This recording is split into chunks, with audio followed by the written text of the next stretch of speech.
এই যে সরকার মানে আপনাদের সময়ও সেটা হয় নাই, ডক্টর ইউনূসের সময় আপনি বলছেন নির্লজ্জ অবস্থায় তিনি কাজ করেছেন। এই যে সরকার আসলো, এই সরকারের সময় কি হবে এরকম আপনি আশা করতে পারেন? এখন দেখার পালা। আমরা আশা করি এরা ভালো করবে। আমরা চাই, আমরা আশা করি, আমি দেশের একজন জনগণ হিসাবে। কিন্তু প্রথমে শুরুতেই তো অনেক কিছু গলত। আমি গতকালকে দেখলাম সালাউদ্দিন আহমদ যিনি স্বরাষ্ট্রমন্ত্রী হয়েছেন, উনি প্রথম বললেন যে পুলিশকে এবং একটা প্রেগনেন্ট উইমেন, একজন বোনকে সিরাজগঞ্জে হত্যা করেছে। এই বোনটি বলেছিল যে আমি অন্তঃসত্ত্বা, আমাকে মেরো না। এই বাচ্চা সহ, এই পেটের বাচ্চা সহ যারা খুন করেছে, হত্যা করেছে, প্রায় প্রায় বোধহয় 24 জনকে হত্যা করেছিল সেখানে, এই সিরাজগঞ্জেই। এইরকম জ্বালিয়ে পুলিশ হত্যা যারা করেছে, দেশের ল অ্যান্ড অর্ডার সিচুয়েশন, যারা দেশকে, দেশের একটি স্টেক হোল্ডার, যারা ল অ্যান্ড অর্ডার সিচুয়েশন দেখে মানুষের সুরক্ষা দেয়, দেশের মানুষ যাতে রাত্রে ঘুমাতে পারে ঠিক মতো, সেই পুলিশকে যখন হত্যা করলে আপনি বলবেন যে বিচার হবে না। আমি বলবো যে বিষয়টা হলো তারা প্রপার বিচার করতে পারে। তারা বলতে পারে যে যারা দোষী তাদের বিচার করবে। এইটা যদি না করে যে ডক্টর ইউনূসকে খুশি করার জন্য বা খুনিদেরকে খুশি করার জন্য, এই এনসিপির পোলাপান যারা হত্যাকারী খুনি তাদেরকে খুশি করার জন্য যদি বলে, এইটা এটা খুব সুখকর না। এটা প্রথমেই গলদ। কিন্তু এটা কিন্তু দেখে দেশবাসী আমরা কেউ খুশি হতে পারলাম না। আমি মনে করি যে এটা তাদের শুরুতেই গলদ। এবং এইটা যদি তারা করে, তো অবশ্যই ভবিষ্যতে কিন্তু শুধু এই দিন দিন নয়, আরো দিন আছে, এই দিন নিয়ে যাবে সেই দিনের কাছে। আমি মনে করি প্রত্যেকটি অন্যায়ের বিচার হবে। যে অন্যায় যদি আমিও করি, আমারও বিচার হোক, অসুবিধা নেই। আমি কিন্তু বলতে চাই, আমি কিন্তু বলি নাই যে আমারও বিচার হবে না, আমারও বিচার হোক, কিন্তু প্রপারলি।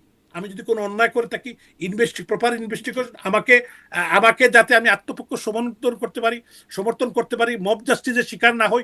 এখন হাইকোর্টের জাস্টিসও আচ্ছা, এখন তো ধরেন মব জাস্টিস যেরকম ডক্টর ইউনূস সরকারের সময় যেরকম আসলেই যেই মব জাস্টিস দেশে বিদেশে আলোচনা হচ্ছিল, মব ভায়োলেন্স, আসলে মব জাস্টিস শব্দটা না বলে বলি মব ভায়োলেন্সের শিকার বোম্বাই হচ্ছিল, সেটি তো এখন সেই অবস্থায় নাই। তাহলে আপনারা কি এখন দেশে ফিরে আপনাদের শারমিন শারমিন চৌধুরী, মামলা আপনি কি মোকদ্দমাগুলো বলবেন? ফেস গত করবেন? পরশুদিন একজন x ex member of parliament নারায়ণগঞ্জে একটি বিয়ের অনুষ্ঠানে গিয়েছিলেন, আওয়ামী লীগের একজন সাবেক সংসদ সদস্য। উনাকে উনাকে হেনস্থা করা হয়েছে এবং পুলিশে তারা দিয়েছে। তো এরকম ঘটনা যে ঘটে না, এটা আমি বলবো না। এখন বিষয়টা হলো, এখন মানুষ তো মানুষ মানুষের না বিশ্বাস, এই সরকারকে প্রমাণ করতে হবে। এই বর্তমান যারা ক্ষমতা আছেন, যেভাবেও আছেন না কেন, তাদেরকে প্রমাণ করতে হবে যে এই যে মব ভায়োলেন্স বা যে মানুষ হত্যা, আপনি কত মায়ের কুল খালি হয়েছে, কত মানুষ, আপনি 280 জন গাজী টাওয়ারে আগুন লাগিয়ে পুড়িয়ে দিয়েছে, এগুলো কি বিচার হবে না? অবশ্যই বিচার হতে হবে। আজ হোক কাল হোক বিচার হতে হবে।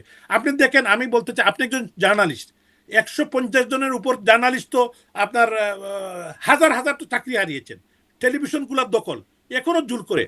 এখন আমি যদি দেখি বর্তমান যিনি প্রধানমন্ত্রী, উনি ভালো ভালো কথা বলছেন, ঠিক আছে, কিন্তু উনার আশপাশের লোক যখন যখন আমরা দেখি যে জোর করে টেলিভিশন দখল করছে, তো কি বুঝবেন আপনি? কি আশা করতে পারেন আপনি? আপনি যদি বলেন আপনার তার মানে কথা এবং আপনারা কাজের বিষয়। প্রথমে একটুখানি আশার কথা বললেন, তারপরে আবার এই মানে এই বিষয়গুলোতে আপনারা আস্থা পাচ্ছেন না। তার মানে কি এই সময় আপনারা ফিরবেন বা মামলা মোকদ্দমাগুলো ফেস করবেন, আমরা তো সেটি অবশ্যই আপনাদের ফিরবো। প্ল্যানে নাই?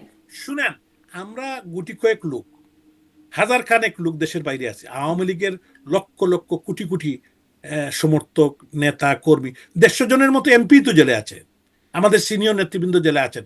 আমাদের তো প্রায় আমার মনে হয় 24 জনকে জেলের মধ্যে পয়জন দিয়ে হত্যা করেছে ডক্টর ইউনূস রেজিম। এটার জন্য, এই হত্যাকাণ্ডের জন্য, এবং জেল হত্যা, 1975 সালের 3রা নভেম্বর যে জাতীয় 4 নেতাকে জেলের মধ্যে তৎকালীন যে খুনিরা হত্যা করেছিল, আপনারা জানেন, এটা পরিষ্কার। এবার কিন্তু প্রায় 24 জনকে হত্যা করেছে পয়জন দিয়ে বিভিন্ন জেলে। তো এইটা তো পৃথিবীর ইতিহাসে এত এরকম আপনাদের কাছে নিকৃষ্ট। কোনো প্রমাণ আছে পয়জন দিয়ে হত্যা করেছে? হ্যাঁ, এগুলো তো অবশ্যই, এটা এটা তো পরিষ্কার।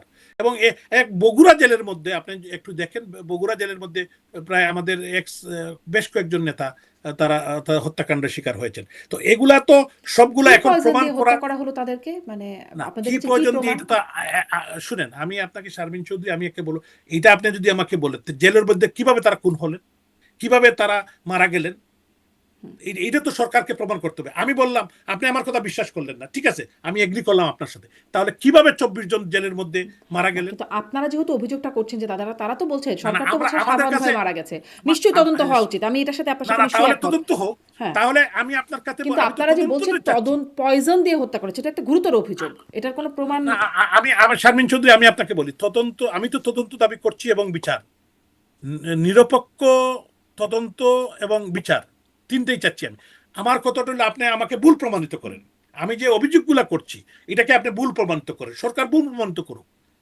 এইটা এই ম্যাক্সিমাম হয়েছে কিন্তু ডক্টর না, ইউনূস রেজিমের সাধারণভাবে যে সময়, অভিযোগ করে ঠিক আছে। তাকেই তার অভিযোগের সত্যতা প্রমাণিত করতে হয়। প্রমাণটা না তার। না না না, এটা এটা না, আপনি আমাকে ভুল প্রমাণিত করেন, সরকার আমাকে ভুল প্রমাণিত করে যে এটা ঠিক না। আমি যে কথাটা বলছি এটা ঠিক না।